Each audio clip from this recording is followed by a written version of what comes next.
आज आमर Patnagarh Lions club अनुकूल्य एवं पाटनागढ़ बनखंड विभाग सहायता रोड साइड प्लांटेशन रास्ता पार्श्व वृक्षारोपण कार्यक्रम रही इतार उद्देश्य है जे जनसचेतन कार्यक्रम लोकं को सचेतन करवार लगी लोक गछ काटुछन जंगल नष्ट करुछन जंगल रे निया लगे दउछन जद्वारा कि हमर जंगल नष्ट होचे परिवेश दूषित होचे एवं जलवायु परिवर्तन तार मुख्य कारण होचे। आज जेन परिमाण रे सारा विश्व रे क्लाइमेट चेंज होचे तार मुख्य कारण होचे जंगल नष्ट।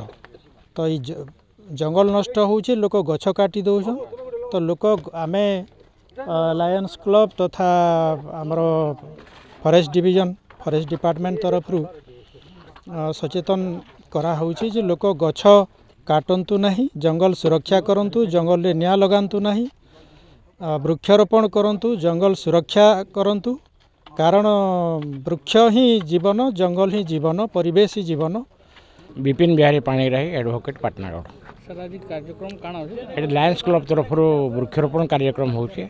लायंस क्लब सब बेले जनहितकर कार्य करी आसुचे एवं एजन कार्यटा करिजन निश्चित भाव में यहाँ गोटे माने उत्साहर जिनिसटे आ स्कूल मध्य लायंस क्लब कर हजार हजार पिला उत्तीर्ण होचन इतार द्वारा समस्ते उपकृत होचन एवं आशा करूँ लायंस क्लब भविष्य में जनहितकर कार्य करुवे। पृथ्वी को रक्षा करबार पई छोट प्रयास लायंस क्लब पाटनागढ़ तरफ चली आम वृक्षारोपण योजना अच्छे आमर फ्रॉम पाटनागढ़ दमकीपाली पर्यंत यहाँ गोटे स्टेप आज आरंभ है धीरे धीरे करी आम सब दमकीपाली पर्यंत प्राय 27 किलोमीटर करूँ।